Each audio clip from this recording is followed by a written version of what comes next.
দেখছেন সময় সংবাদ। ডারউইন টেস্টের খবর। অস্ট্রেলিয়ার বিপক্ষে 2 ম্যাচ টেস্ট সিরিজের প্রথম টেস্টের দ্বিতীয় দিনে ব্যাট করছে বাংলাদেশ। এই মুহূর্তে অস্ট্রেলিয়ার ডারউইনে আছেন সহকর্মী তারেক হাসান শিমুল। সরাসরি যাব তার কাছে। শিমুল, এসে বলা যে অস্ট্রেলিয়া কিছুটা দাপট দেখাচ্ছে। এখন পর্যন্ত বাংলাদেশ 6টি উইকেট হারিয়েছে। তার মাঝে কিন্তু লিড নিয়েছে 135 রানের কাছাকাছি বাংলাদেশ লিড নিয়েছে। নাজমুল হোসেন শান্তর কথা একটু বলতে হয়, তিনি দুর্দান্ত ভাবে আজকে শুরুটা করেছিলেন, 50টা তুলে নিয়েছেন এবং রানটাকে বাড়িয়ে নেওয়ার জন্য, অর্থাৎ লিডটাকে বাড়িয়ে নিতে যেভাবে খেলা দরকার তিনি ঠিক সেভাবেই খেলেছেন। তানজিদ তামিম, যিনি সেঞ্চুরির অপেক্ষায় ছিলেন, তাকে দারুণভাবে সঙ্গ দিয়েছেন, গাইড করেছেন অ্যাজ এ ক্যাপ্টেন। ওই যে নার্ভাস 90-তে থেকে যেন কোনো ধরনের ভুল না করেন।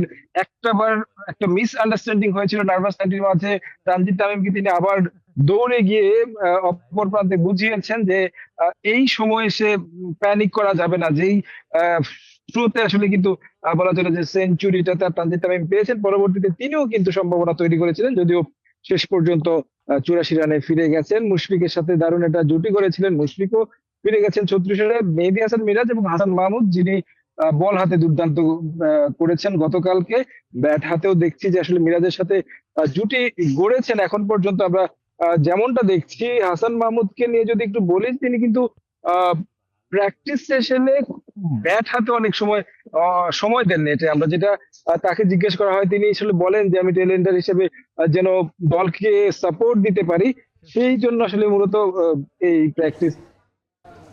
ডারউইন থেকে সহকর্মী তারেক হাসান শিমুল।